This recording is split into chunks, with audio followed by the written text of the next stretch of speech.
कि नारद जी को एक बार मन में हुआ कि कृष्ण जी के द्वारिका जाऊं। कहाँ जाऊं?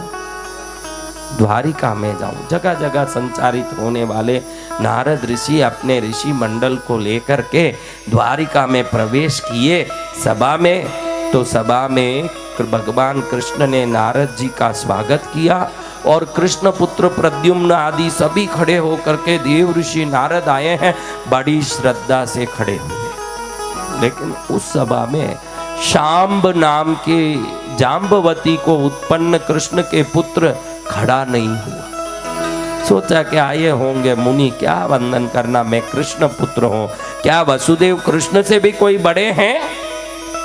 ऐसा भाव आया और वो खड़े नहीं हुए, बैठे रहे ऐसे ही। नारद जी अपने चोर आंखों से देख लिए कि भाई शांब खड़ा नहीं हुआ, और कृष्ण ने तो अपने समकक्ष में आसन लगा करके नारद जी को बैठाया। बड़े प्रेम से नारद ऋषि से बातचीत की, उनका सम्मान किया, अर्घ्य दिया, उनको प्रणाम किया।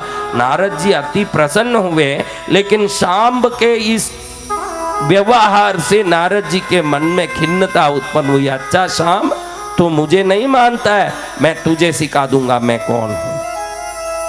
एकदम मन में एक भड़का आया। नारद जी मन में विरोध लेके निकल गए, लेकिन कृष्ण के पास बाद में समय पाके एक दिन नारद जी कहने लगे कि हे कृष्ण, तुम्हारी 16,008 पत्नियां हैं, लेकिन ये 16,008 पत्नियां जाम्बवती को उत्पन्न पुत्र सांब के पीछे पीछे घूमती है। ये क्या सही बात है? तो कृष्ण आश्चर्य में पड़ गया। अरे वो तो उनकी माताएं हैं देव ऋषि, वो उनकी माता है, मेरी पत्नी है, मेरा पुत्र तो उनकी माता हुई, तो वो कहाँ उनके सामने घूमेगी?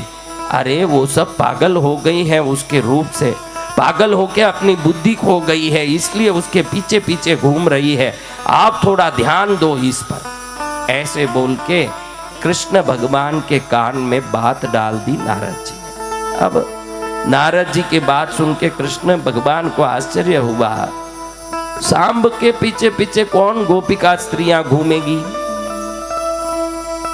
फिर एक दिन सभी रैवत वन में, गिरनार के पास जो रैवत जंगल है, रैवताचल, उस वन में सब क्रीड़ा करके कृष्ण के साथ आनंद ले रहे थे। उस समय सभी कृष्ण पत्नियां घूम रही थी, अधिक उल्लास में सब इधर उधर नाच रही थी। उस समय में नारद जी ने सांब को जाके कहा कि तेरे पिता तुझे बुला रहे हैं, जल्दी जा। और सांब ने सोचा पिता का आज्ञा है तो मुझे जाना चाहिए। तो उस वन में जहां ये सब यूं नाच कूद कर रही थी, उसमें वो अंदर पहुंचा। जैसे ही वो अंदर पहुंचते ही नारद ने कृष्ण को कह दिया, जाके देख, मैंने जो बोला वो झूठ थोड़ी है, तेरा बेटा उन स्त्रियों के साथ नाच रहा है जो माएँ हैं उनकी, और वो उसके साथ नाच के बदनाम कर रहा है अपने पद, पुत्र पद को। जाओ तुरंत संभालो इसको। कृष्ण भगवान को गुस्सा आया कि मेरा बेटा होकर के ऐसे क्रीड़ा कर रहा है। अंदर देखे तो सभी पत्नियां उधर नाच रही है, ये तो सांब उधर पिता बुला रहे हैं, ऐसे सोच के अंदर प्रवेश कर। जैसे ही उसको पत्नियों के बीच में देखा, कृष्ण जी को क्रोध आ गया कि तू यहाँ जो औरतें अकेली नाच कूद कर रही है, उसके बीच में आके तू खड़ा हुआ बेशरम, तू अभी कोढ़ी हो जाएगा, कुष्ठ रोग से तेरा शरीर पीड़ित हो जाएगा। दुनिया में सबसे सुंदर है, ये अहंकार तुझे आ रहा है, इसलिए औरतों के पीछे पड़ा है। अभी के अभी कोढ़ी होके दुनिया नहीं देखे ऐसे घृणित शरीर वाला बन के घूम, तेरा वंश खत्म हो जाएगा, तू निर्मूल हो जाएगा। किसने श्राप दिया? किसको? बाप ने बेटे को ही श्राप दे दिया। बाप ने बेटे को श्राप दिया, एक क्षण भी नहीं हुआ, पलक झपकने की देरी, सामने शरीर देखा तो पूरा शरीर कोढ़ का हो गया, और शरीर से पीऊ गिर रहा, रसी गिर रही, खून गिर रहा, गंदा शरीर हो गया। तुरंत एकदम घबराया कि ऐसा शरीर। शाम द्वारिका के सभी सुंदर युवाओं में सर्वोत्तम सुंदर युवा था। कामदेव भी जिनके रूप को देख के लज्जा जाए ऐसे रूपवान था। आज उसकी ये गति देख के खुद ही लज्जा गया कि अभी मैं कहाँ जाके किसी के सामने खड़ूंगा। तुरंत पिता के चरण में गिर गया। पिताजी, नारद जी ने बताया कि आपने मुझे अर्जेंट यहाँ शीघ्रता से रैवताचल में बुलाया है वन में, इसलिए पिता की आज्ञा का पालन करने में यहाँ दौड़ा आया। मुझे पता भी नहीं था कि आप यहाँ नहीं हैं, और मैं आपकी आज्ञा समझ के नारद जी के बुलाने से यहाँ आया, और आपने मुझे श्राप दे दिया। आपकी आज्ञा का पालन का श्राप ही जवाब है। ऐसे चरण में गिर के रोने लगा। एक क्षण में कृष्ण जी ने नारद की सभी क्रिया को समझ लिया।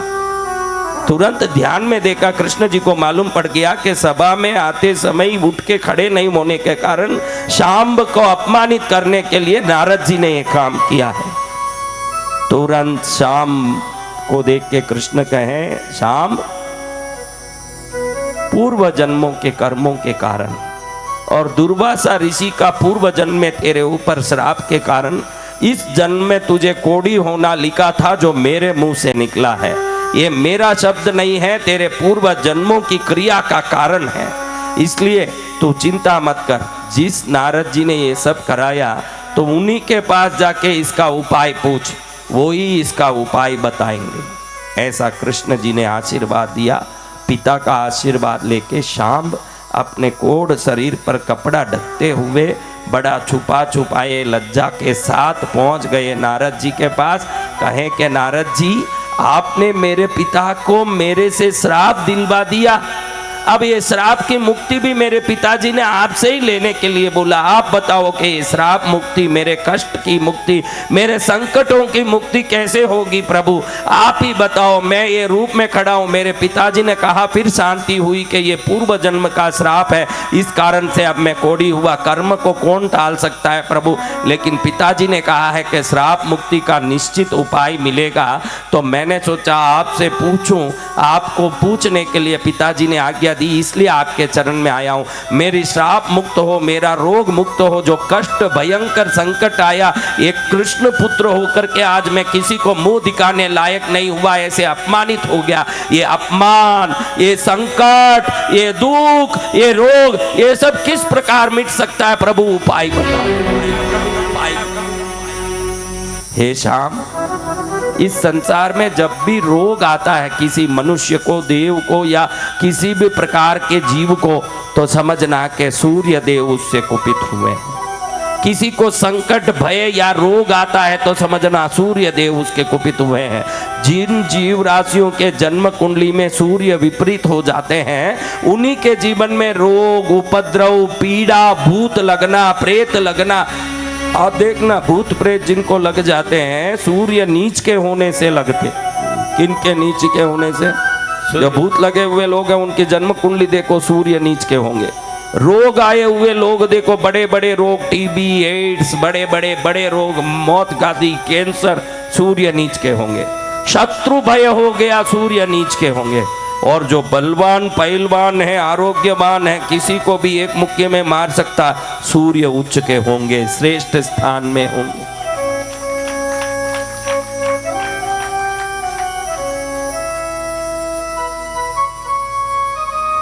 नारद जी कहते हैं, हे श्याम, एक ही उपाय है, तू सूर्य देव की उपासना कर। प्रभु, मैं तो सूर्य उपासना जानता नहीं, मैं चंद्रवंशी हूँ। मैं सूर्य उपासना जानता नहीं हूँ। सूर्य उपासना कैसे होता है, मैं सब तुझे समझाऊंगा। श्याम, चंद्रभागा नदी किनारे भगवान सूर्य ने 12 रूप धरा। इतना रूप? इंद्र पूरे धरती में काम चले, 14 भुवन में काम चले, उसका ध्यान देने वाला इंद्र रूप सूर्य का रूप है।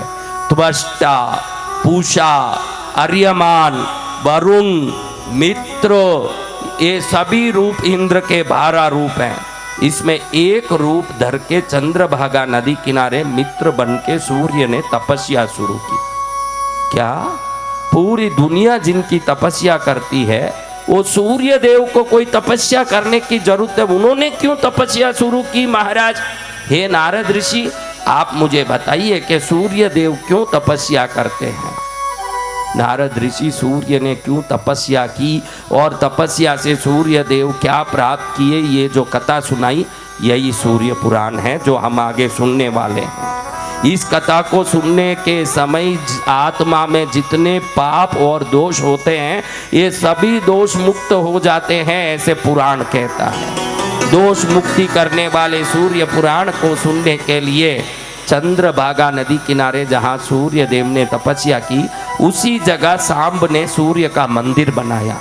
उस मंदिर के पास सूर्य उपासना शुरू की। इसी कथा को हम आगे चल के सुनते सुनते इस सूर्य पुराण को जब सुनेंगे 2-4 दिन में ही आपको समाचार आएगा, बड़े बड़े आपके आपत्ति विपत्ति संकट सब टल गए, आपकी पीड़ाएं मुक्त हो गई है। क्योंकि इधर सूर्य देवता ही प्रसन्न नहीं होंगे, देवलोक के देवता भी प्रसन्न होंगे और पितृलोक के पितृ भी